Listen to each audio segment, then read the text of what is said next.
ಶ್ರೀ ಗುರುಭ್ಯೋ ನಮಃ. ವಾಲ್ಮೀಕಿ ರಾಮಾಯಣದ ಅಯೋಧ್ಯಾಕಾಂಡದ ಕಥಾಭಾಗದಲ್ಲಿ ರಾಮಲಕ್ಷ್ಮಣ ಸೀತೆಯರು ಗಂಗಾ ನದಿಯನ್ನು ದಾಟಿ ಗಂಗಾ ಯಮುನಾ ಸಂಗಮ ಪ್ರದೇಶದಲ್ಲಿದ್ದಂತಹ ಭರದ್ವಾಜ ಋಷಿಗಳ ಆಶ್ರಮಕ್ಕೆ ಬಂದು ಅವರ ಆಶ್ರಮದಲ್ಲಿ ತಂಗಿದ ವರ್ಣನೆ, ಅವರು ನೀವು ಚಿತ್ರಕೂಟ ಪರ್ವತದ ಪರಿಸರದಲ್ಲಿ ವಾಸ ಮಾಡಿ ಅಂತ ಅವರಿಗೆ ಸೂಚನೆ ಕೊಟ್ಟದ್ದು ನಾವು ಶ್ರವಣ ಮಾಡಿದ್ವಿ.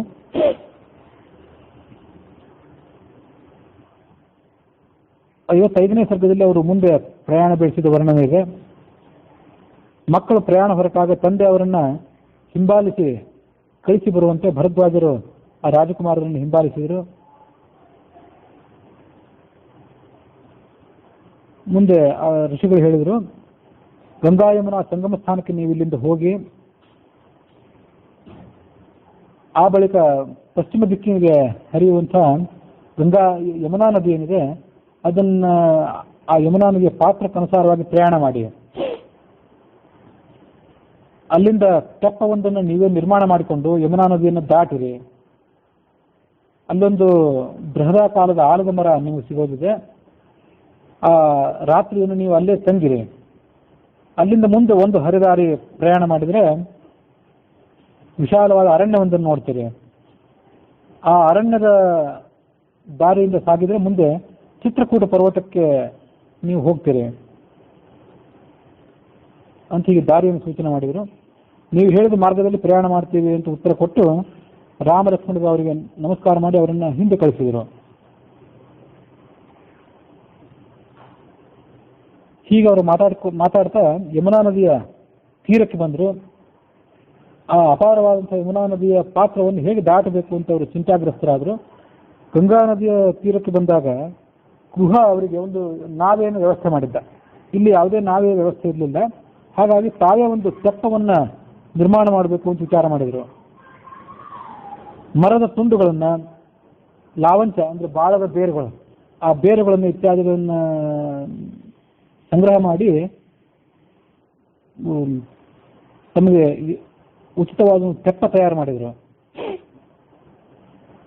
ಅದರಲ್ಲಿ ಆ 3 ಜನ ಕೂಡ ಹಚ್ಚಿ ಆ ತೆಪ್ಪವನ್ನು ಆರೋಹಣ ಮಾಡಿದರು.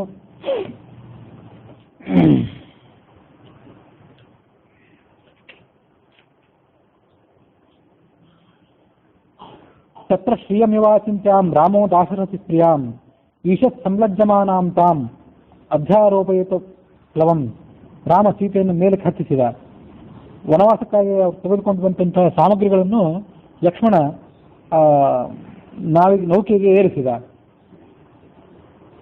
ನೌಕೆ ಆ ಯಮುನಾ ನದಿಯ ಮಧ್ಯಭಾಗಕ್ಕೆ ಬಂದಾಗ ಸೀತೆ ಹೀಗೆ ಪ್ರಾರ್ಥನೆ ಮಾಡಿದ್ಲು, ಸ್ವಸ್ತಿ ದೇವಿ ತರಾಮತ್ವಾಂ ಪಾರಯನ್ನೇ ಪತಿವ್ರತಂ ಪಾರಯನ್ನೇ ಪತಿರ್ವ್ರತಂ ಯಕ್ಷೇ ತ್ವಾಂ ಗೋ ಸಹಸ್ರೇಣ ಸುರಾಘಟ ಶತೇನ ಚ. ಯಮುನಾ ನದಿಯನ್ನು ನಾನು ನನ್ನ ಪತಿಯ ಜೊತೆಗೆ ದಾಟ್ತಾ ಇದ್ದೇನೆ. ನನ್ನ ಪತಿ ಶ್ರೀರಾಮ ಈಗೇನು ಸಂಕಲ್ಪ ಮಾಡಿದ್ದಾನೆ 14 ವರ್ಷಗಳ ವನವಾಸ, ಅದು ಅನಾಯಾಸವಾಗಿ ಕಳೆಯುವಂತೆ ನೀನು ಅನುಗ್ರಹ ಮಾಡಬೇಕು. ವನವಾಸವನ್ನು ಮುಗಿಸಿ ನಾನು ಬರುವಾಗ ಅಯೋಧ್ಯ ನಗರದ ದಾರಿಯನ್ನು ಹಿಡಿದಾಗ ನಿನಗೆ 1,000 ಗೋವುಗಳು, 100 ಮಜ್ಜದ ಗಡಿಗೆಗಳು, ಇದ್ರ ಮೂಲಕ ನಿನ್ನ ಪೂಜೆ ಮಾಡ್ತೇನೆ, ನಿನಗೆ ನೈವೇದ್ಯ ಮಾಡ್ತೇನೆ, ನನಗೆ ಅನುಗ್ರಹ ಮಾಡು ಅಂತ ಹೀಗೆ ಪ್ರಾರ್ಥನೆ ಮಾಡಿದ್ದು. ಆ ಬಳಿಕ ಆ ತೆಪ್ಪ ನದಿಯ ದಕ್ಷಿಣ ತೀರವನ್ನು ಸೇರಿತು.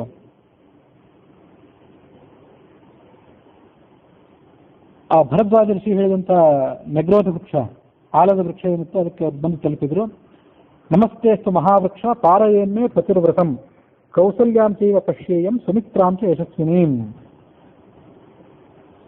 ಆ ಬೃಹದಾಕಾರದ ಆಲದ ವೃಕ್ಷಕ್ಕೆ ಅವಳು ಬಂದು ಹೀಗೆ ಪ್ರಾರ್ಥನೆ ಮಾಡಿದ್ಲು ಸೀತೆ, ನಿನಗೆ ಭಕ್ತಿಪೂರ್ವಕವಾದ ಪ್ರಣಾಮಗಳು.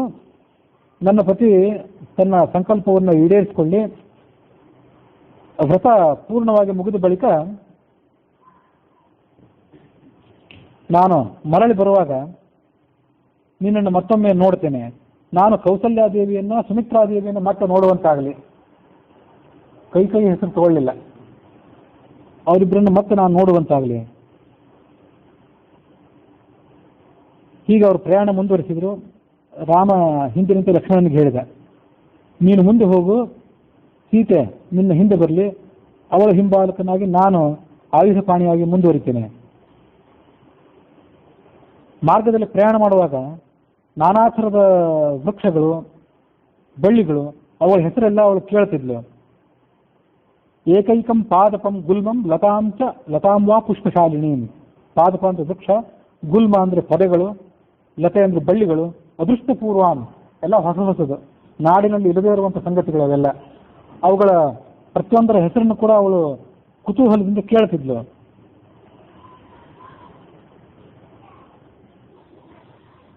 ರಮಣೀಯಾನ್ ಬಹುವಿಧಾನ್ ಪಾದಪಾನ್ ಕುಸುಮೋತ್ಕಟಾನ್ ಸೀತಾವಚನ ಸಮೃದ್ಧ ಆನಯಾಮಾಸ ಲಕ್ಷ್ಮಣ. ಮಧ್ಯದಲ್ಲಿ, ದಾರಿಯ ಮಧ್ಯದಲ್ಲಿ ಅವಳಿಗೆ ನಾನಾ ಥರದ ಹೂಗಳು, ಗೊಂಚಲುಗಳು, ಚಿಗುರುಗಳು ಇದನ್ನೆಲ್ಲ ನೋಡಬೇಕು ಅಂತ ಅಪೇಕ್ಷೆ ಆಗಿದ್ದಲ್ಲದೆ ಅದನ್ನೆಲ್ಲ ತಂದು ಕೊಡುವಂತ ಅವಳು ಬಾಯಿ ಬಿಟ್ಟು ಕೇಳೋದಕ್ಕಿಂತ ಮೊದಲೇ ಲಕ್ಷ್ಮಣ ಅವಳ ಆಜ್ಞೆಯಲ್ಲಿದ್ದವನು, ಅವನು ಕೂಡಲೇ ಅದನ್ನು ತಂದು ಕೊಡ್ತಿದ್ದ. ಕುಸುಮೋತ್ಕಟಾನ್ ಹೂವಿನಿಂದ ಕೂಡಿದಂಥ ನಾನಾ ಥರದ ಗಿಡದ ಗೊಂಚಲುಗಳನ್ನು ತಂದು ಕೊಡ್ತಿದ್ದ. ನಾನಾ ಥರದ ಮೃಗ ಪಕ್ಷಿಗಳನ್ನು ಅವರು ಬೇಟೆಯಾಡ್ತಾ ಪ್ರಯಾಣ ಮುಂದುವರಿಸಿದ್ರು. ಹಳ್ಳ ತಿಟ್ಟುಗಳಿಲ್ಲದೆ ಇದ್ದಂಥ ಒಂದು ಪ್ರದೇಶದಲ್ಲಿ ರಾತ್ರಿ ತಂಗಬೇಕು ಅಂತ ಅವರು ಆಲೋಚನೆ ಮಾಡಿದರು. ಅಲ್ಲಿಗೆ 55ನೇ ಸರ್ಗ ಮುಕ್ತಾಯವಾಗಿದೆ. 56ನೇ ಸರ್ಗದಲ್ಲಿ ರಾಮ ಲಕ್ಷ್ಮಣನನ್ನ ಎಬ್ಬಿಸಿದಂತಹ ಘಟನೆಯ ವರ್ಣನೆ ಇದೆ. ಅವಸುಪ್ತಂ ಅನಂತರಂ, ರಾಮ ಸೀತೆ ಇಬ್ಬರು ಮಲಗಿದ ಮೇಲೆ ಲಕ್ಷ್ಮಣ ಮಲ್ಕೊಂಡಿದ್ದ. ಹಾಗಾಗಿ ರಾಮ ಸೀತೆಯರು ಎದ್ದಾಗ ಅವನಿಗಿನ್ನೂ ಎಚ್ಚರ ಆಗಿರ್ಲಿಕ್ಕಿಲ್ಲ. ಇದು ಅವ್ನು ಮಲಗಿದ ಮೊದಲನೇ ರಾತ್ರಿ ಇದ್ದಂತೆ ಕಾಣಿಸ್ತದೆ. ಇದಕ್ಕಂತ ಅವ್ನು ಮಲಗೇ ಇದ್ದಂಗೆ ಕಾಣಲಿಲ್ಲ. ಒಂದು 3-4 ರಾತ್ರಿಗಳು. ಅದು ಅದೇ ಆಧ್ಯಾತ್ಮ ರಾಮಾಯಣ, ಆನಂದ ರಾಮಾಯಣದೊಳಗೆ ಅಷ್ಟೇ. ಇಲ್ಲೆಲ್ಲಿ ವಾಲ್ಮೀಕಿ ರಾಮಾಯಣದೊಳಗೆ ಆ ಥರ ಇಲ್ಲ. ಆದರೂ ಅವನು ಮಲ್ಕೊಂಡಿದ್ದ ಅಂತ ವರ್ಣನೆ ಇದು ಮೊದಲನೇ ಸರಿ. ಇನ್ನು ಮುಂದೆ ಆ ಥರ ಅವ್ನು ಮಲ್ಕೊಂಡಿದ್ದು ವರ್ಣನೆ ಇಲ್ಲಿ ಕೇಳಿ ಬರೋದಿಲ್ಲ. ಹೌದು. ಆನಂದ ರಾಮಾಯಣ, ಅಧ್ಯಾತ್ಮ ರಾಮಾಯಣ ಅದರೊಳಗೆಲ್ಲ ಇಂದ್ರಜಿತನ ಕೊಲ್ಲಿಕ್ಕೆ ಆಹಾರ, ನಿದ್ರೆ ಇವುಗಳನ್ನೆಲ್ಲ 12 ವರ್ಷ 14 ವರ್ಷಗಳ ದೀರ್ಘಕಾಲ ಯಾರು ಗೆದ್ದಿರ್ತಾನೆ ಅವನಿಗೆ ಇಂದ್ರಜಿತನ ಕೆಲವು ಸಾಮರ್ಥ್ಯ ಇದೆ ಅಂತ ಅವನಿಗೇನೋ ಒಂದು ವರ ಇರ್ತದೆ. ಇದೆಲ್ಲ ಲಕ್ಷ್ಮಣನಿಗೆ ಸಾಧ್ಯ ಆಗಿತ್ತು ಅಂತ ಅಲ್ಲಿ ವರ್ಣನೆ ಇದೆ. ವಾಲ್ಮೀಕಿ ರಾಮಾಯಣ ಪ್ರಕಾರ ಹಾಗೇನಿಲ್ಲ. ಆದರೂ ಬಹುಭಾಗ ಅವನು ನಿದ್ರೆಯಲ್ಲವೇ ಕಳೆದಿದ್ದ. ಹಗಲು ರಾತ್ರಿ ನಿನ್ನನ್ನು ನಾನು ಎಚ್ಚರವಾಗಿದ್ದು ಕಾಪಾಡ್ತೇನೆ ಅಂತ ಲಕ್ಷ್ಮಣ ಹೇಳಿದ್ದ. ಲಕ್ಷ್ಮಣನನ್ನು ರಾಮ ಎಬ್ಬಿಸಿದ. ಸೌಮಿತ್ರೇ ಶೃಣು ವನ್ಯಾನಾಂ ವಲ್ಗು ವ್ಯಾಹರತಾಂ ಸ್ವನಂ. ನಾನಾ ಥರದ ಪಕ್ಷಿಗಳ ಮಧುರವಾದಂಥ ಇಂಚರ ಕೇಳಿ ಬರ್ತಿದೆ. ನಾವು ಮುಂದೆ ಪ್ರಯಾಣ ಬೆಳೆಸಲಿಕ್ಕೆ ಕಾಲ ಪಕ್ವ ಆಗಿದೆ. ಸುಖನಿದ್ರೆ ಮಾಡಿದ್ರಿಂದ ಹಿಂದಿನ ದಿನ ನಡೆದಿದ್ದಂಥ ಆಯಾಸ ಪರಿಹಾರ ಆಗಿತ್ತು ಅವನಿಗೆ. ಮುಂದೆ ಅವರು ಚಿತ್ರಕೂಟದ ದಾರಿಯನ್ನು ಹಿಡಿದು ಪ್ರಯಾಣ ಮಾಡಿದರು. ಮುತ್ತುಗದ ಗಿಡಗಳಿದ್ದಂಥ ಒಂದು ಬೃಹದಾಕಾರದ ಕಾಡು, ಆ ಕಾಡಿಗೆ ಅವರು ಬಂದರು. ಆ ಮುತ್ತುಗದ ಗಿಡಗಳೆಲ್ಲ ಹೂಗಳನ್ನ ಧರಿಸಿಕೊಂಡು ಅಲಂಕೃತವಾಗಿ ಕಾಣ್ತಾ ಇದ್ವು. ಅದನ್ನು ರಾಮ ಲಕ್ಷ್ಮಣನಿಗೆ ಮತ್ತು ಸೀತೆಗೆ ತೋರಿಸಿದ. ಮುತ್ತುಗದ ಗಿಡ ಅಂತ ಹೇಳ್ತಾರೆ. ಮುತ್ತುಗ ಇಲ್ಲಿ ನಾವು ಎಲೆ ತಯಾರು ಮಾಡ್ತೀವಲ್ಲ ಅದೇ.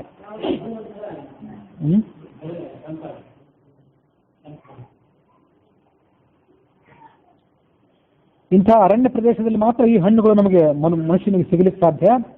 ಬೇರೆ ಯಾವ ಪ್ರದೇಶದಲ್ಲೂ ಇದು ಸಿಗ್ಲಿಕ್ಕೆ ಸಾಧ್ಯ ಇಲ್ಲ. ಈ ಅರಣ್ಯ ಪ್ರದೇಶ ನಮ್ಮ ವಾಸಕ್ಕೆ ಯೋಗ್ಯ ಇದು.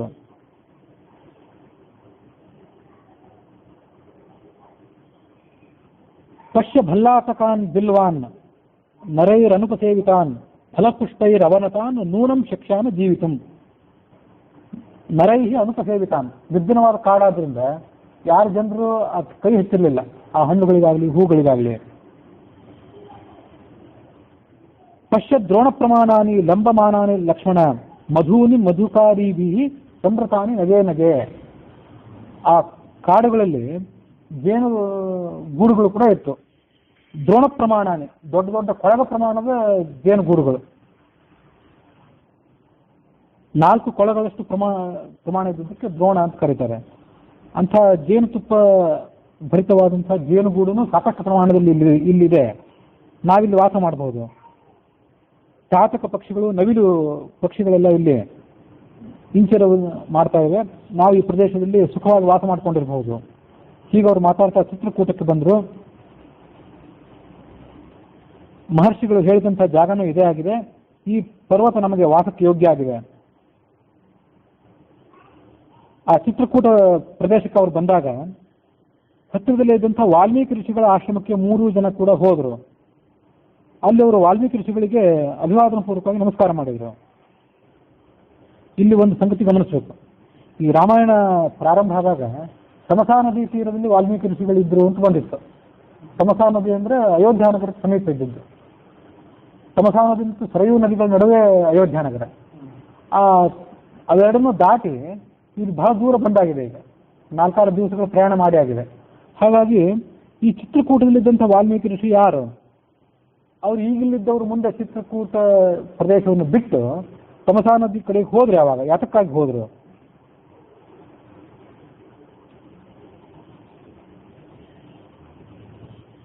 ಕೆಲವರ ಅಭಿಪ್ರಾಯದ ಪ್ರಕಾರ ಭರತ ರಾಮನನ್ನು ಕರ್ಕೊಂಡು ಬರ್ಲಿಕ್ಕೆ ಅಂತ ಚಿತ್ರಕೂಟಕ್ಕೆ ಬಂದಲ್ಲ. ಅದೆಲ್ಲ ಆದ್ಮೇಲೆ ವಾಲ್ಮೀಕಿಗಳು ಆ ಚಿತ್ರಕೂಟವನ್ನು ಬಿಟ್ಟು ತಮಸಾ ನದಿ ಕಡೆಗೆ ಹೋದರು. ರಾಮ ಈಗ ಮೊದಲು ಬಂದಾಗ ಅವ್ರು ಇಲ್ಲೇ ಇದ್ರು. ಅದು ಸತ್ಯ ಘಟನೆ, ಅದು ಸತ್ಯವಾದ ಘಟನೆನೇ. ಅಲ್ಲಿದ್ದಂಥ ಋಷಿಗಳು ಮತ್ತೆ ಈ ವಾಲ್ಮೀಕಿಗಳು ಇವರೆಲ್ಲರೂ ಕೂಡ ಭರತನ ಭೇಟಿಯ ಬಳಿಕ ಈ ಜಾಗ ಬಿಟ್ಟು ತಮಸಾ ನದಿ ಕಡೆ ತೆರಳಿದರು ಅಂತ ಕೆಲವರ ಅಭಿಪ್ರಾಯ. ಮತ್ತೆ ಕೆಲವರ ಅಭಿಪ್ರಾಯದ ಪ್ರಕಾರ ಈ ತಮಸಾ ನದಿ ತೀರದಲ್ಲಿದ್ದಂಥ ವಾಲ್ಮೀಕಿ ಋಷಿನೇ ಬೇರೆ, ಚಿತ್ರಕೂಟದ ಪ್ರದೇಶದಲ್ಲಿದ್ದಂಥ ವಾಲ್ಮೀಕಿ ಋಷಿಗಳೇ ಬೇರೆ. ಹಾಗಾಗಿ ಯಾವುದೇ ವಿರೋಧ ಇಲ್ಲ. ಮತ್ತು ಕೆಲವು ಪುಸ್ತಕಗಳಲ್ಲಿ ಈ ಪಾಠನೇ ಇಲ್ಲ. ಈ ಪ್ರದೇಶದಲ್ಲಿ, ಚಿತ್ರಕೂಟ ಪ್ರದೇಶದಲ್ಲಿ ವಾಲ್ಮೀಕಿ ಋಷಿಗಳನ್ನ ರಾಮ ಲಕ್ಷ್ಮಣರು ಭೇಟಿಯಾದಂಥ ಘಟನೆ ಏನಿದೆ ಇದು ಬರೋಡಾದಿಂದ ಪ್ರಕಾಶ ಆಗಿದ್ದಂಥ ಪುಸ್ತಕದಲ್ಲಿ ಇಲ್ಲವೇ ಇಲ್ಲ. ಆದರೂ ಅನೇಕ ಪುಸ್ತಕಗಳಲ್ಲಿ ಇದೆ. ಇರೋದರಿಂದ ವಾಲ್ಮೀಕಿ ಋಷಿಗಳು ಕೂಡ ಅವರೇ ಬಹುತೇಕ ವಿದ್ವಾಂಸರ ಅಭಿಪ್ರಾಯದ ಪ್ರಕಾರ, ವಿಮರ್ಶಕರ ಅಭಿಪ್ರಾಯದ ಪ್ರಕಾರ ತಮಸಾ ನದಿ ತೀರದಲ್ಲಿದ್ದವರು ವಾಲ್ಮೀಕಿ ರಾಮಾಯಣದ ರಚಯಿತರುಗಳು ಆದ ಋಷಿಗಳು, ಚಿತ್ರಕೂಟದಲ್ಲಿದ್ದವರು ಇಬ್ಬರು ಕೂಡ ಒಬ್ಬರೇ ಅಂತೂ ಮತ್ತು ಕೆಲವು ಜನರ ಅಭಿಪ್ರಾಯ ಇದೆ. ಹೀಗೆ ಅವರು ಆ ವಾಲ್ಮೀಕಿ ಋಷಿಗಳನ್ನ ಅಲ್ಲಿ ಭೇಟಿಯಾದರು.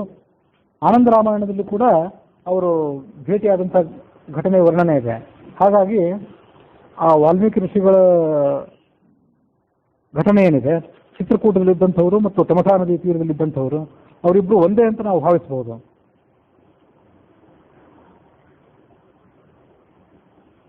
ತತಃ ಪ್ರಯಾಗೆ ಯಮುನಾಂ ತೀರ್ತ್ವಾ ಗತ್ವಾ ಮಹಾವನಂ ವಾಲ್ಮೀಕೇಹೇ ಆಶ್ರಮಂ ಗತ್ವಾ ತಸ್ಥೌ ತೇನ ಅತಿಪೂಜಿತಃ. ವಾಲ್ಮೀಕಿ ಋಷಿ ಆಶ್ರಮಕ್ಕೆ ಬಂದರು. ಚಿತ್ರಕೂಟೆ ಲಕ್ಷ್ಮಣೇನ ಪರ್ಣಶಾಲಾ ಮನೋರಮಾಂ. ಈಗ ವಾಲ್ಮೀಕಿ ಋಷಿಯ ಆಶ್ರಮಕ್ಕೆ ಬಂದಂಥ ಘಟನೆ ವರ್ಣನೆ ಆನಂದ ರಾಮಾಯಣದಲ್ಲಿ ಇರೋದ್ರಿಂದ ಎರಡೂ ಕೂಡ ನಾವು ತಗೊಳ್ಬಹುದು, ಸ್ವೀಕಾರ ಮಾಡಬಹುದು.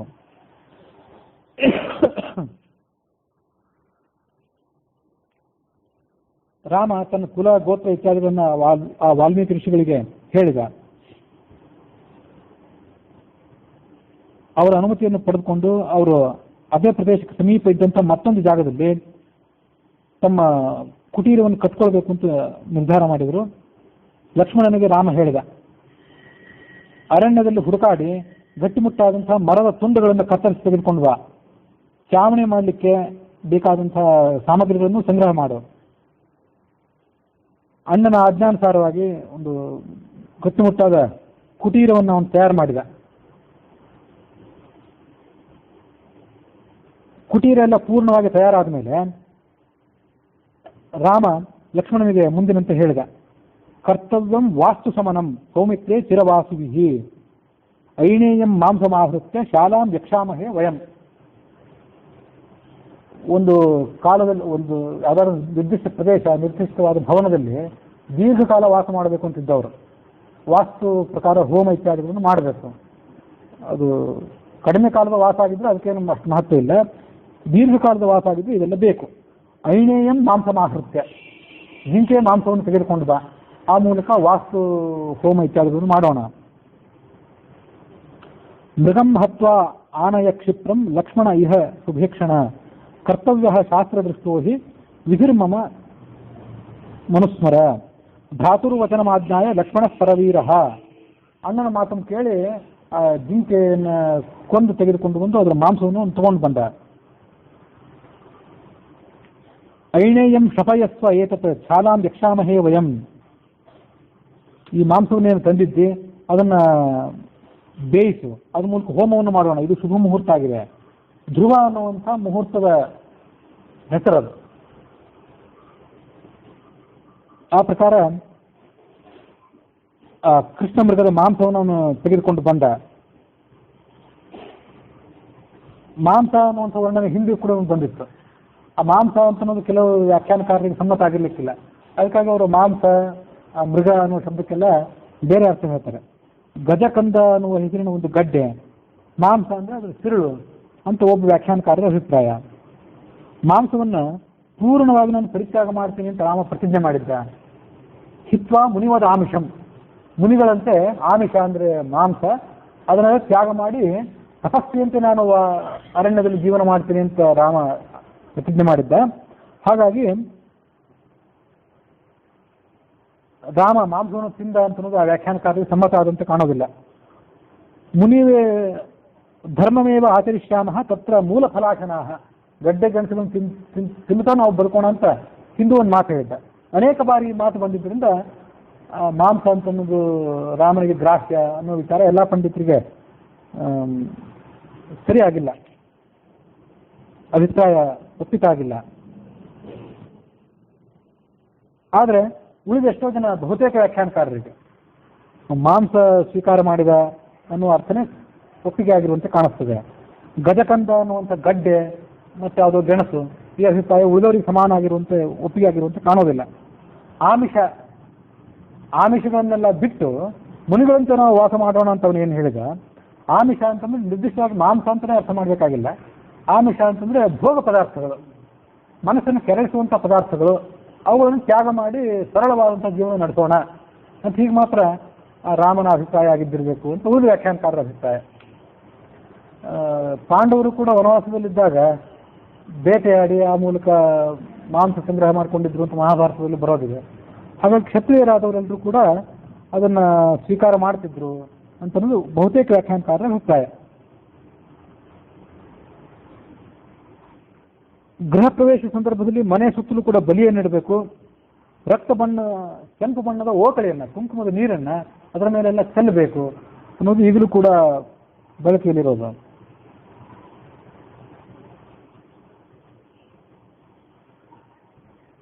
ಹೀಗೆ ಮಂತ್ರಜ್ಞರಾದಂತಹ ರಾಮ ಲಕ್ಷ್ಮಣರಿಬ್ಬರು ಎಲ್ಲ ಮಂತ್ರಗಳ ಜಪವನ್ನು ಮಾಡಿ ಮುಗಿಸಿದರು. ವಾಸ್ತುದೇವತೆಗಳ ಪ್ರೀತ್ಯರ್ಥವಾಗಿ ಹೋಮ ಹವನಗಳನ್ನು ಮಾಡಿದರು. ಆಮೇಲೆ ಆ ಆಶ್ರಮವನ್ನು ಅವರು ಪ್ರವೇಶ ಮಾಡಿದರು. ಯಾರು ಪುರೋಹಿತರಾದವರು ಅಲ್ಲಿ ಇದ್ದಂಥ ವರ್ಣನೆಯೇನಿಲ್ಲ. ಕ್ಷತ್ರಿಯ ತಾವಾಗೆ ಮಾಡೋ ಪದ್ಧತಿನೂ ಇದ್ದಂತೆ ಕಾಣೋದಿಲ್ಲ. ಅದು ಅವನೇನು ಮಾಡಿದ, ಅಥವಾ ಯಾರಾದರೂ ಸಮೀಪದಲ್ಲಿ ಇದ್ದಂಥ ಋಷಿಗಳನ್ನು ಕರೆಸಿದ್ನೋ ಏನೋ, ಇದಕ್ಕೆಲ್ಲ ವಿಸ್ತಾರವಾದ ವರ್ಣನೆ ಏನಿಲ್ಲ.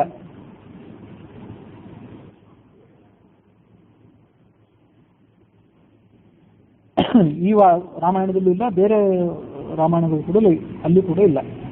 ಕೃತ್ವಾ ಮಾಂಸ ಮೃಗೋದ್ಭೂತೈ ಬಲಿಂ ದತ್ವಾ ರಘುತ್ತಮಃ ತಸ್ಥೌ ತಸ್ಯಾಂ ಸುಖಂ ಭ್ರಾತ್ರ ಸೀತೆಯ ಸ್ವಗೃಹಂ ಯಥ. ತನ್ನದೇ ಮನೆ ಅನ್ನುವಂತೆ ಆತ ಸುಖವಾಗಿ ಅಲ್ಲಿ ವಾಸ ಮಾಡಿದ. ವೈಶ್ವದೇವದ ಬಲಿ, ರುದ್ರನಿಗೆ ಸಂಬಂಧಪಟ್ಟಂತೆ ವಿಷ್ಣುವಿಗೆ ಸಂಬಂಧಪಟ್ಟಂತೆ ಎಲ್ಲ ಬಲಿಗಳನ್ನು ಅವರು ಮಾಡಿದರು. ಅರಿಷ್ಟ ನಿರಸನಕ್ಕಾಗಿ ಅಂದರೆ ಅಶುಭ ಪರಿಹಾರಕ್ಕಾಗಿ ಪುಣ್ಯಾಹವಾಚನವನ್ನು ಮಾಡಿದರು, ಮಂತ್ರ ಜಪ ಮಾಡಿದರು. ಯಥಾವಿಧಿಯಾಗಿ ನದಿಗೆ ಹೋಗಿ ಅವಭೃತ ಸ್ನಾನ ಮಾಡಿದರು. ಭೂತ ಪ್ರೇತಗಳ ಪಿಶಾಚಿಗಳ ನಿರಸನಕ್ಕಾಗಿ, ಅವುಗಳೆಲ್ಲ ಪರಿಹಾರಕ್ಕಾಗಿ ಅವನು ಬಲಿಪ್ರದಾನವನ್ನು ಕೂಡ ಮಾಡಿದ. ವೇದಿ ಸ್ಥಾಪನೆ ಮಾಡಬೇಕು, ವೇದ ಅಂದರೆ ವೇದಿಕೆ ಸ್ಥಾಪನೆ ಮಾಡಬೇಕು, ಅದನ್ನು ಕೂಡ ಮಾಡಿದ. ಗಣಪತಿ ಮೊದಲಾದಂತಹ ದೇವತೆಗಳನ್ನು ಆವಾಹನೆ ಮಾಡಿದ, ಪ್ರತಿಷ್ಠಾಪನೆ ಮಾಡಿದ. ಅಗ್ನಿಗ್ರಹವನ್ನು, ಅಗ್ನಿಯನ್ನು ಯಾವ ಮನೆಯಲ್ಲಿ ಸ್ಥಾಪನೆ ಮಾಡಬೇಕು ಅದನ್ನು ಕೂಡ ಮಾಡಿದ.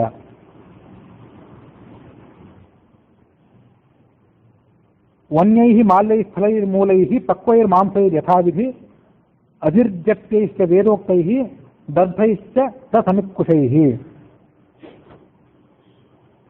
ಆಶ್ರಮಕ್ಕೆ ಬೇಕಾದಂಥ ಎಲ್ಲ ದೇವತೆಗಳನ್ನು ಅಲ್ಲಿ ಸ್ಥಾಪನೆ ಮಾಡಿದ.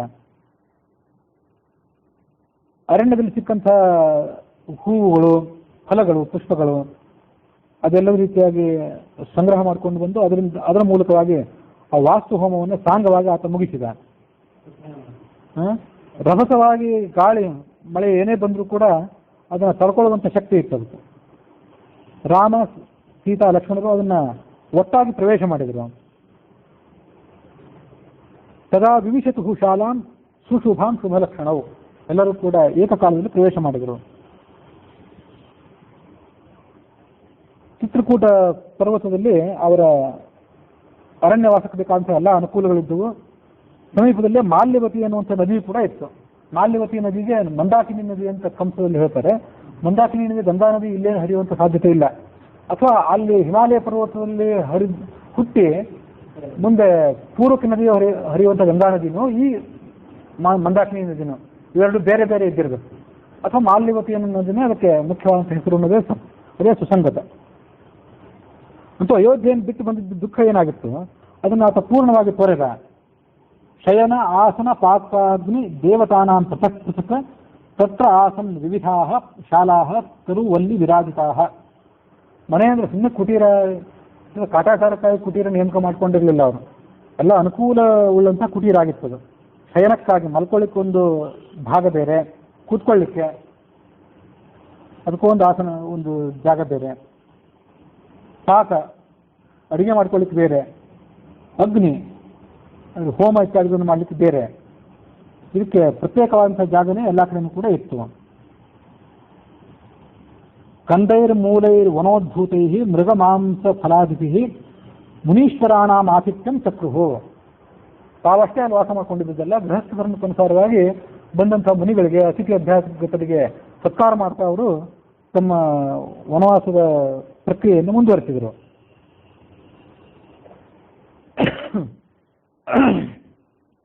ಅದಾದ ಬಳಿಕ ಈ ಕಡೆ ಅಯೋಧ್ಯ ನಗರದಲ್ಲಿ ನಡೆದಂಥ ಘಟನೆಗಳ ವರ್ಣನೆ ಇದೆ 57ನೇ ಸರ್ಗದಲ್ಲಿ. ಗುಹ ಮತ್ತು ಸುಮಂತ್ರ ಇಬ್ಬರು ಕೂಡ ರಾಮನ ಅಗಲಿಕೆಯನ್ನು ತಾಳದೆ ಅಪಾರವಾಗಿ ದುಃಖ ಅನುಭವಿಸಿದರು. ರಾಮ ಲಕ್ಷ್ಮಣ ಸೀತೆಯರು ನಾವೆಯಿಂದ ಇಳಿದು ಪ್ರಯಾಣ ಮುಂದುವರಿಸಿದ್ದನ್ನ ಇವರು ನೋಡ್ತಾ ಇದ್ರು ಎಷ್ಟೋ ದೀರ್ಘಕಾಲ. ಕಣ್ಣು ಕಾಣೋ ತನಕ ಗುಹ ಮತ್ತು ಸುಮಂತ್ರ ನೋಡ್ತಿದ್ರು. ಕಣ್ಣು ಕಾಣದೇ ಇದ್ದಂತಾದ ಮೇಲೆ ಸುಮಂತ್ರ, ಗುಹ ಇಬ್ರು ಕೂಡ ಪ್ರಯಾಣ ಮಾಡಿದ್ರು.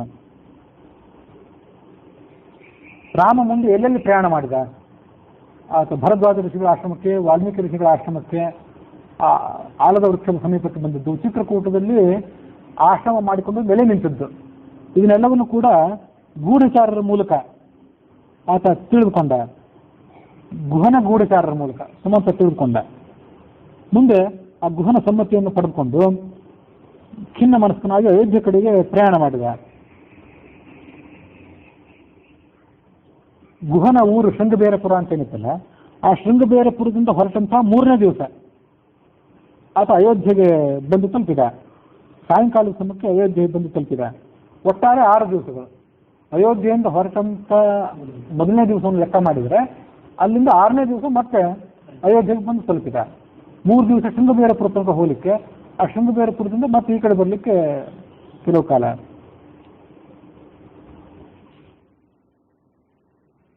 ಅಯೋಧ್ಯ ನಗರ ಏನು ಸುಟ್ಟೇ ಹೋಯ್ತೇನೋ, ಸುಟ್ಟು ಬೂದಿಯಾಗಿ ಹೋಗಿದ್ದೇನೋ ಅಂತ ಸಂದೇಹ ಬಂತು ಅವನಿಗೆ. ಯಾಕಂದ್ರೆ ಎಲ್ಲ ಕಡೆ ನಿರ್ಜನ, ನೀರ ವಾತಾವರಣ. ಸುಮಂತ್ರ ಮಹಾದ್ವಾರಕ್ಕೆ ಪ್ರವೇಶ ಮಾಡಿದ ಕೂಡಲೇ ಇಷ್ಟೋ ತನಕ ಯಾರು ಅಲ್ಲಿ ಜನ ಇರಲಿಲ್ಲ. ಒಮ್ಮೆಲೆ ಜನರೆಲ್ಲ ತುಂಬಿಬಿಟ್ರು ಅಲ್ಲಿ ಸುಮಂತ್ರ ಬಂದದ್ದನ್ನು ನೋಡಿ. ರಾಮ ಎಲ್ಲಿ, ಪರಂಧಾಮನ ಅಂತ ಶ್ರೀರಾಮ ಎಲ್ಲಿ ಅಂತ ಅವರೆಲ್ಲ ಕೂಗಿದ್ರು ಜೋರಾಗಿ. ಅವ್ರಿಗೆ ಉತ್ತರ ಕೊಟ್ಟ, ಶೃಂಗಬೇರಪುರ ಅಂತ ಗುಹನ ಊರು, ಅಲ್ಲಿ ಕಳಿಸಿ ಬಂದೆ.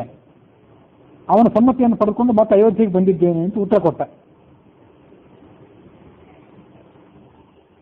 ಗಂಗಾ ನದಿಯನ್ನು ದಾಟಿ ಮುಂದೆ ಹೋಗಿಬಿಟ್ರು, ಇನ್ನೂ ದೂರದ ಅರಣ್ಯಕ್ಕೆ ಹೋಗಿಬಿಟ್ರು ಅನ್ನುವಂಥ ಆ ಮಾತನ್ನ ಪ್ರಜೆಗಳು ಕೇಳಿದ್ರು ಈ ಸುಮಂತ್ರನ ಮೂಲಕ.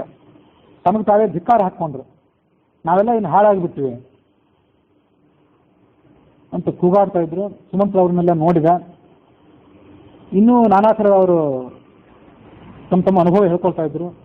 ಯಾರು ದಾನ ಧರ್ಮ ಮಾಡ್ತಿದ್ರೆ, ಯಜ್ಞ ಯಾಗಾದಿಗಳನ್ನು ಮಾಡ್ತಿದ್ರೆ ಅಲ್ಲಿ ತಾನು ಭಾಗವಹಿಸಿ ಯಜ್ಞ ಯಾಗಾದಿಗಳನ್ನು ಹೇಗೆ ಮಾಡಬೇಕು, ದಾನ ದಕ್ಷಿಣೆಗಳನ್ನು ಹೇಗೆ ಕೊಡಬೇಕು ಅಂತ ಅವರಿಗೆಲ್ಲ ಸಲಹೆ ಸೂಚನೆ ಕೊಡ್ತಿದ್ದ. ವಿವಾಹ ನಡೆದರೆ ಯಾವುದೇ ವಿವಾಹವನ್ನು ತಪ್ಪಿಸ್ಕೊಳ್ತಿರ್ಲಿಲ್ಲ. ವಧುವಿಗೆ ಮತ್ತು ವರನ ಕಡೆಯವರಿಗೆ ಯಾವುದೇ ರೀತಿಯಾಗಿ ಮನಃಕ್ಲೇಶ ಆಗದೇ ಇರುವಂತೆ ನಿಷ್ಪಕ್ಷಪಾತವಾಗಿ ಸಲಹೆಗಳನ್ನು ಕೊಡ್ತಿದ್ದ. ವಿವಾಹಕ್ಕೆ ಯಾವುದೇ ಬಾಧೆ ಆಗದಂತೆ ಅದು ನಡ್ಕೊಳ್ಳುವಂತೆ ಮಾಡ್ತಿದ್ದ. ಇಬ್ಬರ ಕಡೆಯವರ ಆನಂದದಲ್ಲಿ ತಾನು ಭಾಗಿಯಾಗ್ತಿದ್ದ ಅಂತ ರಾಮ ಮತ್ತೆ ಇಲ್ಲಿ ಯಾವಾಗ ಬರ್ತಾನೆ, ನಾವು ಅವನನ್ನು ಯಾವಾಗ ನೋಡ್ತೇವೆ ಅಂತ ಅವರು ತಮ್ಮ ಅನುಭವಗಳನ್ನು ನೆನಪಿಸಿಕೊಂಡ್ರು. ತನ್ನ ಪ್ರಜೆಗಳಿಗೆ ಯಾವುದು ಬೇಕು ಯಾವುದು ಬೇಡ ಅಂತ ಅನ್ನೋದನ್ನೆಲ್ಲ ಅವರು ನಾವು ರಾಮನಿಗೆ ಹೇಳೋದಕ್ಕಿಂತ ಮೊದಲೇ ಆತ ಎಲ್ಲನೂ ತಿಳ್ಕೊಳ್ತಿದ್ದ. ನಮ್ಮನ್ನ ತಂದೆ ಮಕ್ಕಳನ್ನು ಕಾಪಾಡುವಂತೆ ಕಾಪಾಡ್ತಿದ್ದ. ನಾವು ಅವನು ಕಳ್ಕೊಂಡೀಗ ಅದೃಷ್ಟಹೀನರಾಗಿದ್ದೇವೆ. ಅಂಗಡಿಗಳು, ಮನೆಗಳು, ಅವುಗಳ ಕಿಟಕಿಗಳಲ್ಲಿ ಜನ ಕೂತ್ಕೊಂಡು ಹೀಗೆ ಮಾತಾಡ್ತಿದ್ದದನ್ನ ಆತ ಕೇಳಿಸ್ಕೊಂಡ. ಅವನಿಗೆ ತಲೆ ಎತ್ತಲಿಕ್ಕೆ ಸಾಧ್ಯ ಆಗಲಿಲ್ಲ. ತಾನೇ ಏನೋ ದೊಡ್ಡ ಅಪರಾಧ ಮಾಡಿದ್ದೇನೇನೋ ಅನ್ನುವಂತೆ. ಮಾಡಿದ ಅಪರಾಧ ಕೈ ಕೈ ಮಂಥರೆ. ಮಾಡಿದ ಅಪರಾಧವನ್ನು ತನ್ನ ತಲೆ ಮೇಲೆ ತಾನು ತಗೊಂಡ. ತಾನೇ ಗೋಳಾಡ್ತಿದ್ದ. ಕೊನೆಗೆ ಅವಮಾನ ತಾಳಲಾರ್ದೆ ಹೊದ್ಕೊಂಡಂತ ಉತ್ತರೀಯವನ್ನ ತಲೆ ಮೇಲೆ ತಾನೇ ಹೊದ್ಕೊಂಡ್ಬಿಟ್ಟ. ಮುಖ ಮುಚ್ಕೊಂಡು ದಶರಥನ ಅರಮನೆಯ ಕಡೆಗೆ ಹೊರಟ. ಅರಮನೆಯ 7 ಭಾಗಗಳನ್ನು ದಾಟಿದ. ಆ ಅರಮನೆಯ ಹೊರಾವರಣದಲ್ಲಿದ್ದಂಥ ಸ್ತ್ರೀಯರು ಅವರೆಲ್ಲ ಸುಮಂತ್ರ ಒಬ್ಬನೇ ಬಂದ, ರಾಮ ಬರದೇ ಇರೋದನ್ನು ನೋಡಿ ಮತ್ತಷ್ಟು ದುಃಖಪಟ್ಟರು. ಮುಂದೆ ಏನು ಮಾಡಬೇಕು ಅಂತ ಯಾರಿಗೂ ಕಲ್ಪನೆ ಇಲ್ಲ. ರಾಮ ಹೊರಟೋದ, ನಾವಿನ್ನೇನು ಮಾಡಬೇಕು? ಅವ್ರು ಯಾರು ಅರಿವಿರಲಿಲ್ಲ. ದಶರಥನ ಪತ್ನಿಯರು 350 ಜನ ಪತ್ನಿಯರು, ಅಥವಾ ಆನಂದ ರಾಮಾಯಣ ಹೇಳುವಂತೆ 700 ಜನ ಪತ್ನಿಯರು, ಅವರು ಕೂಡ ಪರಸ್ಪರ ಮಾತಾಡ್ಕೊಳ್ತಿದ್ರು. ನೋಡಿ, ರಾಮ ಇಲ್ಲದೇನೆ ಸುಮಂತ್ರ ಒಬ್ಬನೇ ಮರಳಿ ಬಂದಿದ್ದಾನೆ. ನಾವು ಕೇಳೋದು ಹೋಗ್ಲಿ, ಕೌಸಲ್ಯ ಒಂದು ವೇಳೆ ಕೇಳಿದ್ರೆ ರಾಮನಿಗೆ ಎಲ್ಲಿ ಬಿಟ್ಟು ಬಂದಿದ್ದು ಕೇಳಿದ್ರೆ ನಾವೇನು ಉತ್ತರ ಹೇಳಬೇಕು? ಪಟ್ಟಾಭಿಷೇಕ ಮಾಡಿಸ್ಕೊಳ್ಬೇಕಾಗಿದ್ದಂಥ ಮಗ ಅದನ್ನು ಪರಿತ್ಯಾಗ ಮಾಡಿ ಅರಣ್ಯಕ್ಕೆ ಹೊರಟೋದ್ನಲ್ಲ, ಅಷ್ಟರ ಮೇಲೂ ಕೌಸಲ್ಯ ಇನ್ನೂ ಬದುಕಿದ್ದಾಳಲ್ಲ. ಅದನ್ನು ನೋಡಿದ್ರೆ ಜೀವನ ಎಷ್ಟೇ ದುರ್ಭರ ಆಗಿದ್ರು ಅದನ್ನು ತ್ಯಾಗ ಮಾಡ್ತೀವಿ ಅಂತ ನಾವು ಅನ್ಕೋತೀವಿ. ಆದರೆ ತ್ಯಾಗ ಮಾಡೋದು ಅಷ್ಟು ಸುಲಭವಾಗಿ ಕಾಣೋದಿಲ್ಲ.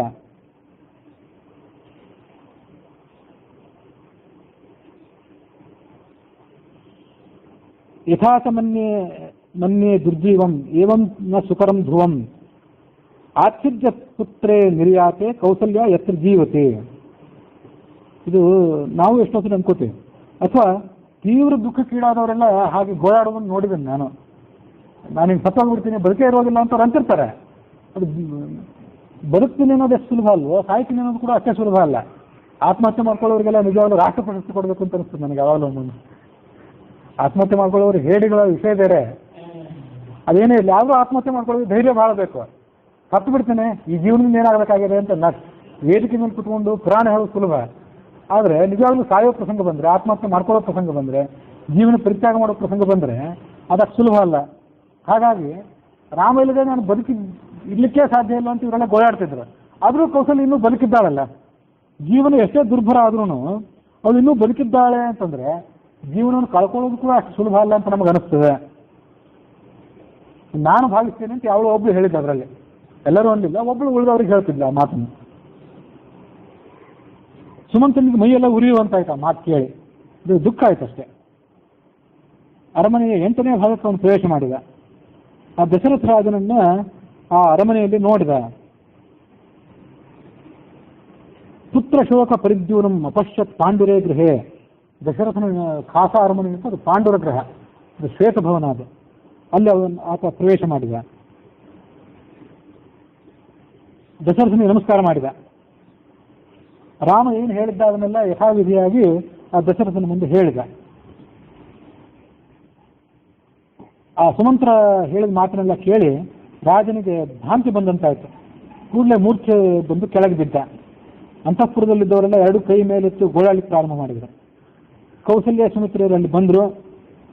ಅವನನ್ನು ಹಿಡಿದು ಎತ್ತಿ ಆಸನದ ಮೇಲೆ ಕೂಡಿಸಿದ್ರು. ಸುಮಂತ್ರ ಬಂದಿದ್ದಾನೆ, ಅವನ ಜೊತೆ ನೀನು ಏನಾದರೂ ಮಾತಾಡು, ಯಾಕೆ ಏನೋ ಮಾತಾಡ್ತಿಲ್ಲ ಅಂದ್ರು ಅವರಿಬ್ರು.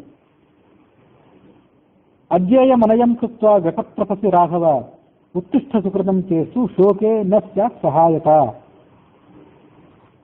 ರಾಜನೇ, ಮಾಡೋದೆಲ್ಲ ಮಾಡಿಬಿಟ್ಟು ನೀತಿಗೆ ವಿರುದ್ಧವಾದಂಥ ಕೆಲಸ ಮಾಡಿದೆ, ಅನಯಂ ನೀತಿಗೆ ವಿರುದ್ಧವಾದ ಕೆಲಸ ಮಾಡಿದೆ, ಈಗ ನಾಚಿಕೆ ಪಡ್ತಾ ಇದ್ದೆ. ಯಾತಕ್ಕಾಗಿ ನಾಚಿಕೆ ಪಡ್ತಿದ್ದೆ? ಬೇರೆ ಯಾರ್ದೋ ತಪ್ಪಾಗಿದ್ರೆ ನಾಚಿಕೆ ಪಡ್ಬೋದಿತ್ತು. ಈಗ ಆಯ್ತಲ್ಲ ಪರಿಸ್ಥಿತಿ, ಹೀಗೆ ಕೈ ಮೀರಿ ಹೋಯ್ತಲ್ಲ ಅಂತ ನಾಚಿಕೆ ಪಡ್ಬೋದಿತ್ತು. ನೀನೇ ಮಾಡೋದನ್ನ ಮಾಡಿ ಈಗ ನಾಚಿಕೆ ಪಡ್ತಿದ್ದೆ. ಅವನಿಗೆ ವ್ಯಂಗ್ಯವಾಗಿ ಹೇಳಿದರು, ಉತ್ತಿಷ್ಟ ಸುಕೃತಂತೆ ಅಸ್ತು, ನಿನಗೆ ಪುಣ್ಯ ಬರಲಿ. ಯಾಕೆ ಪುಣ್ಯ ಬರಲಿ ಅಂದರೆ ಸತ್ಯವಾಕ್ಯ ಪರಿಪಾಲನೆ ಮಾಡಿದಲ್ಲ, ಯಾವತ್ತೋ ಮೈ ಮರೆತು ಕೈಗೆ ವರ ಕೊಟ್ಬಿಟ್ಟಿದ್ದೆ, ಆ ವರವನ್ನು ನೀವು ಸತ್ಯ ಮಾಡ್ಕೊಂಡೆ. ಸತ್ಯವನ್ನು ಮಾಡ್ಕೊಂಡಿದ್ರ ಮೂಲಕ, ಸತ್ಯವಾಕ್ಯ ಪರಿಪಾಲನೆ ಮಾಡ್ಕೊಂಡಿದ್ರ ಮೂಲಕ ಏನು ಪುಣ್ಯ ಬರಬೇಕು ಆ ಪುಣ್ಯ ನಿನಗೆ ಬರಲಿ. ರಾಮನಂಥ ಮಹಾಸದ್ಗುಣಿಯಾದ ಮಗನನ್ನ ಪಟ್ಟಾಭಿಷೇಕ ಮಾಡೋ ಆ ಮೂಲಕ ಪಡ್ಕೋಬೇಕಾಗಿದ್ದ ಪುಣ್ಯ ಅಂತೂ ಕಳ್ಕೊಂಡಿದ್ವಿ, ಸತ್ಯವಾಕ್ಯ ಪರಿಪಾಲನೆ ಮಾಡೋದ್ರಿಂದ ಬರಬೇಕಾದ ಪುಣ್ಯ ಅಂತೂ ನಿನಗೆ ಬರಲಿ, ಅದನ್ನಾದರೂ ಸ್ವೀಕಾರ ಮಾಡು ನೀನು ಅಂದ್ರೆ ಅವರು.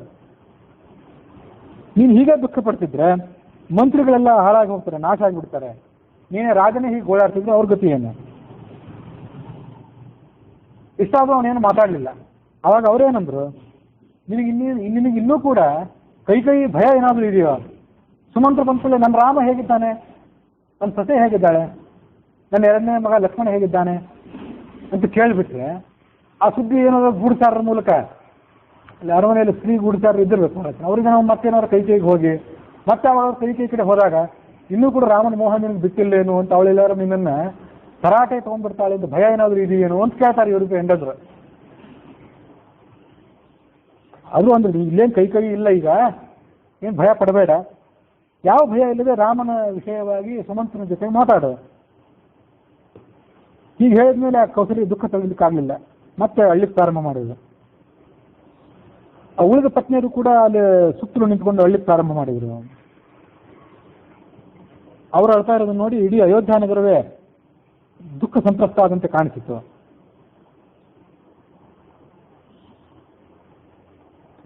58ನೇ ಸರ್ಗದಲ್ಲಿ ಅವನಿಗೆ ಮತ್ತೆ ಎಚ್ಚರ ಮರಳಿದಂಥ ಘಟನೆಯ ವರ್ಣನೆ ಇದೆ.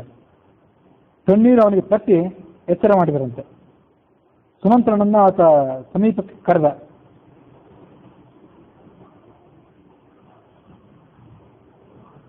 ಆ ದಶರಥನ ಪರಿಸ್ಥಿತಿ ಹೇಗಿತ್ತಂದ್ರೆ, 4-6 ಆನೆಗಳು, ಪಳಗಿದ ಆನೆಗಳು, ಹೊಸ ಒಂದು ಕಾಡಾನೆಯನ್ನು ಹಿಡಿದುಕೊಂಡು ಕೆಡ್ಡಾದಲ್ಲಿ ಅದನ್ನು ಬೀಳಿಸಿ ಅದನ್ನು ಬಂಧನ ಮಾಡಿ ಕರ್ಕೊಂಡು ಬಂದಿರ್ತಾವಲ್ಲ, ಆ ಹೊಸದಾಗಿ ತಂದಿರುವಂಥ ಆನೆ ಏನಿರ್ತದಲ್ಲ, ಅದಕ್ಕೆ ಕಾಡಿನಲ್ಲಿ ಇದ್ದು ಸ್ವಾತಂತ್ರ್ಯವನ್ನು ಅನುಭವಿಸಿ ರುಚಿ ಗೊತ್ತಿರ್ತದೆ. ಅದು ಹೊಸದಾಗಿ ತಂದು ಬಂಧನ ಮಾಡಿದರೆ ಅದರ ಪರಿಸ್ಥಿತಿ ಹೇಗಾಗಿರ್ತದೆ, ಹಾಗೆ ದಶರಥನ ಪರಿಸ್ಥಿತಿ ಆಗಿತ್ತು. ಆ ದಶರಥನ ಎದುರಿಗೆ ಸುಮಂತ್ರ ಬಂದು ನಿಂತ್ಕೊಂಡ. ದಶರಥ ಹೀಗೆ ಮುಂದೆ ಮಾತು ಹೇಳಿದ, ನನ್ನ ಮಗ ಧರ್ಮಾತ್ಮ ಈಗ ಅರಣ್ಯದ ಯಾವ ಮರದ ಬುಡದಲ್ಲಿ ವಾಸ ಮಾಡ್ತಿದ್ದಾನೆ, ಅರಣ್ಯದಲ್ಲಿ ಅವನು ತಿಂತಿದ್ದಾನೇನು, ಈ ಯಾವ ದುಃಖಕ್ಕೂ ಅವನು ಅಯೋಗ್ಯನಾಗಿದ್ದ, ಹಾಸಿಗೆ ಹೊದಿಕೆ ಯಾವುದೂ ಇಲ್ಲದೆ ಹೊರಟಾದಂಥ ನೆಲದ ಮೇಲೆ ಆತ ಮಲಗುತ್ತಾನೆ ಹೇಗೆ? ಹಿಂದೆ ಆತ ಇಲ್ಲಿ ಅಯೋಧ್ಯೆಯಲ್ಲಿದ್ದಾಗ ಅರಮನೆಯಿಂದ ಆತ ಹೊರಗೆ ಬಿದ್ದರೆ ಅವನ ಹಿಂಭಾಗದಲ್ಲಿ ಮುಂಭಾಗದಲ್ಲಿ ಪದಾತಿಗಳು, ರಥಗಳು, ಆನೆಗಳು ಸಾವಿರಾರು ಸಂಖ್ಯೆಯಲ್ಲಿ ಪ್ರಯಾಣ ಮಾಡ್ತಿದ್ವು ಆತನ ಗೌರವಕ್ಕಾಗಿ. ಅಂಥವನೀಗ ಒಬ್ಬಂಟಿಯಾಗಿದ್ದಾನಲ್ಲ ಅರಮನೆಯಲ್ಲಿ. ನನ್ನ ಸೊಸೆ ಸೀತೆಗೆ ಗೊತ್ತಿದ್ದಂಥ ಒಂದೇ ಧರ್ಮ ಅಂದರೆ ಪಾಪವೃತ್ಯ. ಅವಳು ಅವನನ್ನು ಅನುಸರಿಸಿಕೊಂಡು ಅರಣ್ಯಕ್ಕೆ ಹೋದ್ಲು, ಲಕ್ಷ್ಮಣನೂ ಹೋದ. ಅವ್ರು ಹೀಗೆ ಹೇಗೆ ವಾಸ ಮಾಡ್ತಿದ್ದಾರೆ? ನೀನೇ ಭಾಗ್ಯಶಾಲಿ, ಸುಮಂತ್ರನಿಗೆ ಹೇಳಿದ ದಶರಥ. ಅರಣ್ಯಕ್ಕೆ ಹೋಗಿ ನನ್ನ ಇಬ್ಬರು ಮಕ್ಕಳು ಅರಣ್ಯದಲ್ಲಿ ಮುಂದುವರೆದನ್ನು ನೀನು ನೋಡಿದೆಯಲ್ಲ, ನಿನ್ನ ಕಣ್ಣಿಗೆ ಅದು ಕಾಣಿಸ್ತಲ್ಲ. ಸೀತಾದೇವಿ, ರಾಮ, ಲಕ್ಷ್ಮಣ ಏನು ಹೇಳಿದ್ರು, ಅವನು ಎಲ್ಲಿ ಕೂತ್ಕೊಂಡ, ಎಲ್ಲಿ ಮಲಗಿದ, ಏನು ತಿಂದ, ಅದನ್ನೆಲ್ಲವನ್ನು ವಿವರಣೆ ಮಾಡಿ ಹೇಳು. ಅದನ್ನೆಲ್ಲ ಹೇಳಿದ್ರಿಂದ ನನಗೆ ಸ್ವಲ್ಪ ದುಃಖ ಪರಿಹಾರ ಆಗ್ತದೆ, ಸ್ವಲ್ಪ ಮನಸ್ಸಿಗೆ ಶಾಂತಿ ಸಿಗ್ತದೆ. ಹೇಗೆ ಅಂದರೆ, ಯಯಾತಿ ಹಿಂದೊಮ್ಮೆ ಈ ಲೋಕದಲ್ಲಿದ್ದು ಪುಣ್ಯವನ್ನು ಅನುಭವಿಸಿ ಪುಣ್ಯ ಕಾರ್ಯಗಳನ್ನು ಮಾಡಿ ಸ್ವರ್ಗಕ್ಕೆ ಹೋಗಿದ್ದ. ಆ ಪುಣ್ಯ ಎಲ್ಲ ಮುಗಿದ ಮೇಲೆ ಆ ದೇವತೆಗಳನ್ನು ದಬ್ಬಿ ಬಿಟ್ರು ಅಲ್ಲಿಂದ. ಆ ದಬ್ಬಿ ಅವನು ಎಲ್ಲಿ ಬಿದ್ದ? ದಬ್ಬಿಸ್ಕೊಂಡು ಸಾಧು ಸಜ್ಜನ ಋಷಿ ಮುನಿಗಳ ಮಧ್ಯೆ ಬಂದು ಬಿದ್ದ. ಬಿದ್ದಾಗ ಅವನ ಮಕ್ಕಳು ಕೆಲವರು ಅಲ್ಲಿದ್ರು, ಅವನ ಮೊಮ್ಮಕ್ಕಳು ಅಷ್ಟಕ, ಶಿಬಿ ಮೊದಲಾದಂಥವ್ರು ಕೆಲವು ಮೊಮ್ಮಕ್ಕಳು ಅಲ್ಲಿದ್ರು. ಅವರೆಲ್ಲರೂ ಮತ್ತೆ ತಮ್ಮ ಪುಣ್ಯವನ್ನು ಕೊಟ್ಟು ಅವನನ್ನ ಸದ್ಗತಿಗೆ ಏರಿಸಿದ್ರು ಅಂತ ಮಹಾಭಾರತದಲ್ಲಿ ಬರೋ ಕಥೆ. ಮತ್ತು ಯಯಾತಿ ಹೀಗೆ ಕೆಳಗೆ ಬಂದು ಬಿದ್ದಿದ್ನಲ್ಲ, ಹಾಗೆ ನಾನು ಇವತ್ತು ಕೆಳಗೆ ಬಂದು ಬಿದ್ದಿದ್ದೇನೆ ಅಂತ ಅವನ ಹೋಲಿಕೆ, ದಶರಥನ ಹೋಲಿಕೆ. ಯಾವಾಗಿನ ಕಥೆ ಅದು ಯಾಕಿದು ಅರ್ಥ ಆಗೋದಿಲ್ಲ. ಯಾಕಂದ್ರೆ ರಾಮಾಯಣ ನಡೆದಿದ್ದು 24ನೇ ತ್ರೇತಾಯುಗದ್ದು, ಮಹಾಭಾರತ ನಡೆದಿದ್ದು 28ನೇ ಕಲಿಯುಗ ದ್ವಾಪರ ಯುಗದಲ್ಲಿ. ಈ ದಶರಥನ್ಕಿಂತ ಮೊದಲೇ ಯಾಕೆ ಈ ಘಟನೆ ನಡೆದಿತ್ತೋ ಏನೋ, ಕಾಲಗಣನೆ ಎಷ್ಟು ಅದನ್ನು ಸ್ವಲ್ಪ ಕಷ್ಟನೇ. ಆದರೂ ಈ ಪುರಾಣದ ಘಟನೆಗಳೇನಿವೆ ಪ್ರತಿಯೊಂದು ಕಲ್ಪದಲ್ಲೂ ನಡೀತಿರ್ತಾವಂತಿದೆಯಲ್ಲ. ಹಾಗಾಗಿ ಜ್ಞಾನಿ ಆದಂಥ ದಶರಥನಿಗೆ ಆ ಘಟನೆಗಳೆಲ್ಲ ಶ್ರವಣದ ಮೂಲಕ ಗೊತ್ತಾಗಿರ್ಬೇಕು, ಪುರಾಣ ಶ್ರವಣದ ಮೂಲಕ ಗೊತ್ತಾಗಿದ್ದಿರಬೇಕು ಅಂತ ತಿಳ್ಕೊಳ್ಳೋದು ಒಂದು ಉಚಿತವಾದ ಆಲೋಚನೆ. ಇಷ್ಟೆಲ್ಲ ದಶರಥ ಹೇಳಿದ ಮೇಲೆ ಸುಮಂತ್ರ ಆ ರಾಮ ಏನು ಹೇಳಿದ ಅಂತ ಅನ್ನೋದನ್ನು ಆ ದಶರಥನಿಗೆ ಹೇಳಲಿಕ್ಕೆ ಪ್ರಾರಂಭ ಮಾಡಿದ. ಸರಿಯಾಗಿ ಮಾತಾಡ್ಲಿಕ್ಕೆ ಆಗ್ತಿರ್ಲಿಲ್ಲ ಅವನಿಗೆ. ಹಾಗೆ ಗದ್ಗದವಾದಂಥ ಧ್ವನಿಯಿಂದಲೇ ಮಾತನ್ನು ಮುಂದುವರೆಸಿದ. ರಾಮ ನಿನಗೆ ನಮಸ್ಕಾರ ಮಾಡಿ ಮುಂದಿನ ಮಾತನ್ನು ಹೇಳಿದಾನೆ.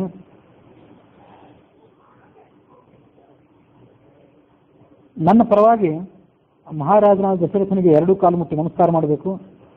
ಅಂತಃಪುರದಲ್ಲಿರುವಂಥವ್ರು ಎಲ್ಲರ ಯೋಗಕ್ಷೇಮಗಳನ್ನು ಕೇಳಬೇಕು. ಕೌಸಲ್ಯಗೆ ನನ್ನ ತಾಯಿಗೆ ಮುಂದಿನಂತೆ ಮಾತು ಹೇಳಬೇಕು. ನಿತ್ಯ ಮಾಡಬೇಕಂತ ಹೋಮ ಮೊದಲಾದಂಥ ಧಾರ್ಮಿಕ ಕ್ರಿಯೆಗಳನ್ನು ಮಾಡು. ರಾಜನಾದಂಥ ದಶರಥನ ಪಾದಸೇವೆಯನ್ನು ದಿವಸ ಕೂಡ ಮಾಡು. ಅಭಿಮಾನಂತ ಮಾನಂತ ತ್ಯಕ್ವ. ದೊಡ್ಡ ಕುಲದಲ್ಲಿ ಹುಟ್ಟಿದವಳು ಕೂಡ ನೀನು ಕೂಡ. ಆದರೆ ದೊಡ್ಡ ಕುಲದಲ್ಲಿ ಹುಟ್ಟಿದವಳು ಅನ್ನುವಂಥ ಅಹಂಕಾರವನ್ನ, ಪಟ್ಟದ ರಾಣಿ ಅನ್ನುವಂಥ ಅಭಿಮಾನವನ್ನು ಎರಡನ್ನು ಪರಿತ್ಯಾಗ ಮಾಡಿ ಗಂಡನ ಸೇವೆ ಮಾಡುವ. ವರ್ತಸ್ವ ಮಾತೃಷು. ಸವತಿಯರ ಜೊತೆಗೆ ಸರಿಯಾದ ರೀತಿಯಲ್ಲಿ ಬೆರೆತ್ಕೋ. ಕೈಕೈಯನ್ನ ಮತ್ತು ರಾಜನಾದಂಥ ದಶರಥನನ್ನ ಸಮಾನವಾದ ಮನೋಭಾವದಿಂದ ಕಾಣು. ಅವರನ್ನು ತಿರಸ್ಕಾರ ಮಾಡಬೇಡ.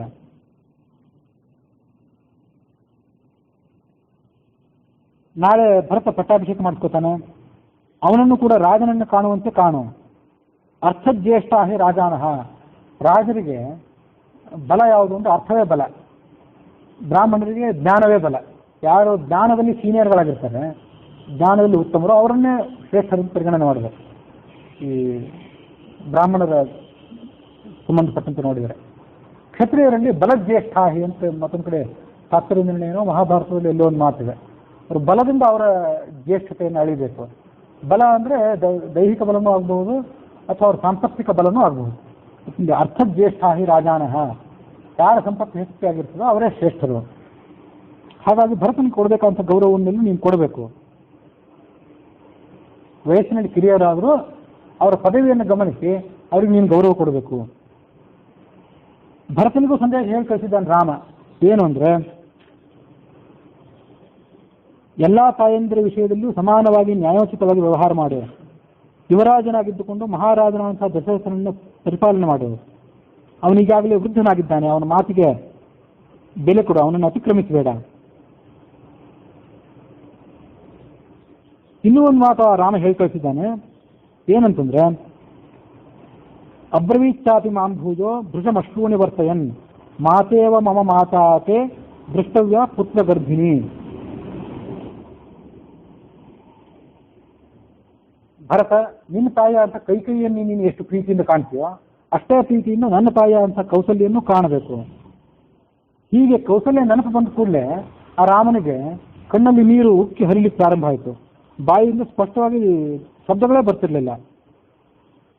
ರಾಮ ತಾಯಿಯನ್ನು ನೆನಪು ಕಣ್ಣೀರಿಟ್ಟಿದ್ದು ನೋಡಿ ಭರತನಿಗೆ ಕೋಪ ಉಕ್ಕೇರಿತು. ಆತ ನನ್ನನ್ನು ಕೇಳಿದ, ಕೇನಾಯಂ ಅಪರಾಧೇನ ರಾಜಪುತ್ರೋ ನಿವಾಸಿತಃ ರಾಜ್ಞಾತು ಖಲು ಕೈಕೇಯ್ಯ ಲಘು ಸ್ವಾಶ್ರಿತ್ಯ ಶಾಸನಂ. ರಾಜಪುತ್ರನಾದಂಥ ರಾಮನನ್ನ ಯಾವ ಅಪರಾಧಕ್ಕಾಗಿ ರಾಜ್ಯದಿಂದ ಓಡಿಸಿ ಕಾಡಿಗೆ ಕಳಿಸಿದ್ರು? ಈ ರಾಜ ಆ ಕೈಕೈಯ ತುಚ್ಛವಾದಂತಹ ಕೋರಿಕೆಯನ್ನ ಮನ್ನಿಸಿ ಇದನ್ನ ಪರಿಪಾಲನೆ ಮಾಡಿ ರಾಮನನ್ನು ಕಾಡಿಗೆ ಕಳಿಸಿದ. ಕೃತಂ ಕಾರ್ಯ ಮಕಾರ್ಯಂ ವಾ. ಇದು ಕೆಲವರ ದೃಷ್ಟಿಯಿಂದ ಸರಿ ಇದ್ದಿರಬಹುದು, ಹಿಂದೆ ಹೊರ ಕೊಟ್ಟಿದ್ರೆ ಈಡೇರಿಸಬೇಕಾದ್ದು ರಾಜನ ಕರ್ತವ್ಯ ಅಂತ ಕೆಲವರ ಅಭಿಪ್ರಾಯ ಇದ್ದಿರಬಹುದು, ಅಥವಾ ಮತ್ತೆ ಕೆಲವರ ಅಭಿಪ್ರಾಯದ ಪ್ರಕಾರ ತಪ್ಪಿರಬಹುದು. ಅದೇನೇ ಇರಲಿ, ಅದರಿಂದ ತೊಂದರೆಗೊಳಗಾದವರು ಯಾರು? ನಾವು. ವಯಂತೇನು ಅಭಿಪೀಡಿತ. ಅದರ ಕಷ್ಟ ಎಲ್ಲ ಬಂದು ಮುಟ್ಟಿದ್ದು ನಮಗೆ. ಯದಿ ಪ್ರವ್ರಾಜಿತೋ ರಾಮ ಲೋಭಕಾರಣಕಾರಿತಂ ವರದಾನ ನಿಮಿತ್ತಂ ವಾ ಸರ್ವಥಾ ದುಷ್ಕರಂ ಕೃತಂ. ಯಾವುದೇ ಕಾರಣ ಇರಲಿ, ರಾಮನನ್ನು ಕಾಡಿ ಅಟ್ಟಿದ್ದೇನಿದೆ, ಇದು ತುಚ್ಛವಾದ ಕಾರ್ಯ, ಇದನ್ನ ಸರಿ ಅಂತ ನಾನು ಭಾವಿಸೋದಿಲ್ಲ. ರಾಮನನ್ನ ಕಾಡಿ ಕಳಿಸದೇನೆ ಭರತನಿಗೆ ಪಟ್ಟ ಕಟ್ಟಬಹುದಿತ್ತು. ಭರತನಿಗೆ ಕಟ್ಟಬೇಕು ಅಂದ್ರೆ ಕಟ್ಕೊಳ್ಳಿ, ರಾಮನ ಯಾಕೆ ಕಾಡಿ ಕಳಿಸ್ಬೇಕು? ಭರತನಿಗೆ ಪಟ್ಟ ಕಟ್ಟಬೇಕು ಅಂತಂದು ರಾಜನ ಇಚ್ಛೆ ಆಗಿರಲಿ ಅಥವಾ ದೈವೇಚ್ಛೆ ಆಗಿರಲಿ, ದೈವ ಸಂಕಲ್ಪವೇ ಆಗಿರಲಿ, ಏನೇ ಇರಲಿ, ಅದು ನನಗೆ ಮುಖ್ಯ ಅಲ್ಲ. ರಾಮನ ಯಾಕೆ ತ್ಯಾಗ ಮಾಡಬೇಕಾಗಿತ್ತು? ರಾಮಸ್ಯತು ಪರಿತ್ಯಾಗಿ ಹೇತು ಉಪಲಕ್ಷೆ, ನನಗೆ ಕಾರಣ ಸರಿ ಸಕಾರಣ ಕಾಣೋದಿಲ್ಲ. ದುರ್ಬುದ್ಧಿಯಿಂದಾಗಿ, ಸಂಕುಚಿತವಾದಂಥ ಮನಸ್ಸಿನಿಂದಾಗಿ ಯಾವುದನ್ನು ಸರಿಯಾಗಿ ವಿವೇಚನೆ ಮಾಡದೆ ಧರ್ಮಕ್ಕೆ ವಿರುದ್ಧವಾಗಿ ಈ ಕಾರ್ಯವನ್ನು ಮಾಡಿದ್ದಾರೆ, ರಾಮನನ್ನು ಕಾಡಿ ಕಳಿಸುವಂಥ ಕಾರ್ಯವನ್ನ. ಇದು ರಾಮನನ್ನ ಕಾಡಿ ಕಳಿಸುವ ಕಾರ್ಯ ಏನಿದೆ, ಎಲ್ಲರಿಗೂ ದುಃಖ ಮಾಡುವಂಥ ಕಾರ್ಯ ಇದು ಸರಿಯಲ್ಲ. ಅಹಂ ತಾವನ್ ಮಹಾರಾಜೇ ಪಿತೃತ್ವ ನೋಪಲಕ್ಷೆಯೇ ಹೇಳಿಬಿಟ್ಟ ಲಕ್ಷ್ಮಣ ಸುಮಂತ್ರನಿಗೆ. ತಂದೆಯಲ್ಲಿರ್ಬೇಕಂತ ಯಾವುದೇ ಸದ್ಗುಣನೂ ನನಗೆ ಮಹಾರಾಜನನ್ನು ಕಾಣ್ತಿಲ್ಲ. ಭ್ರಾತ ಭರ್ತಾಚ ಬಂಧುಶ್ಚ ಪಿತಾಚ ಮಮ ರಾಘವ. ನನಗೆ ಯಾರು ಈ ಜಗತ್ತಿನಲ್ಲಿ ತಂದೆ, ಸಹೋದರ, ಬಂಧು ಅನ್ನೋರಿದ್ರೆ ಅದು ರಾಮನೇ, ಇದು ಉಳಿದಾರು ನನಗಿಲ್ಲ. ಆ ಶ್ಲೋಕ ಇಲ್ಲಿದ್ದು ಗೊತ್ತಿಲ್ಲ. ತ್ವಮೇವ ಮಾತಾಚ ಪಿತಾ ತ್ವಮೇವ ತ್ವಮೇವ ಬಂಧುಶ್ಚ ಸಖಾ ತ್ವಮೇವ ತ್ವಮೇವ ವಿದ್ಯಾ ದ್ರವಿಣಂ ತ್ವಮೇವ ತ್ವಮೇವ ಸರ್ವಂ ಮಮ ದೇವ ದೇವ ಅಂತ ಶ್ಲೋಕ ಏನಿದೆ, ಅದು ಭಗವಂತನ ಉದ್ದೇಶಕ್ಕೆ ನಾವು ಹೇಳುವಂಥ ಶ್ಲೋಕ. ನೀನೇ ತಾಯಿ, ನೀನೇ ತಂದೆ, ತ್ವಮೇವ ಬಂಧು, ನೀನೇ ಬಂಧು, ನೀನೇ ಸಖ.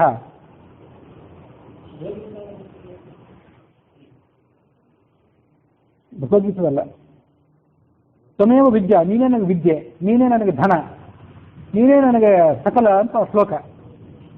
ಆ ಸುಪ್ರಸಿದ್ಧವಾದ ಶ್ಲೋಕ, ಯಾವುದು ಎಲ್ಲಿನ ಶ್ಲೋಕ ಅಂತ ಗೊತ್ತಿಲ್ಲ ಅದು ಕೂಡ. ಅಂತೂ ಆ ಎಲ್ಲ ಶ್ಲೋಕಗಳಿಗೆ ಮೂಲ ಇದ್ದ ಶ್ಲೋಕ, ಇಂಥ ಒಂದು ಶ್ಲೋಕ ನಾವು ನೋಡ್ತೀವಿ ಈ ರಾಮಾಯಣ ಮಹಾಭಾರತಗಳಲ್ಲಿ.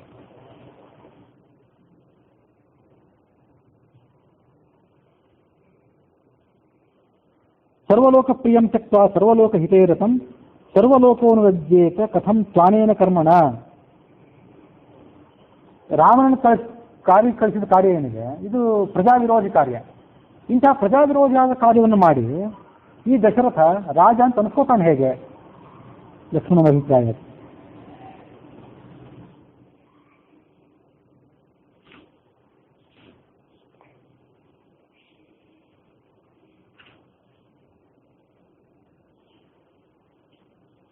ಸರ್ವಲೋಕಂ ವಿರುದ್ಧೇಮಂ ಕಥಂ ರಾಜ ಭವಿಷ್ಯಸಿ.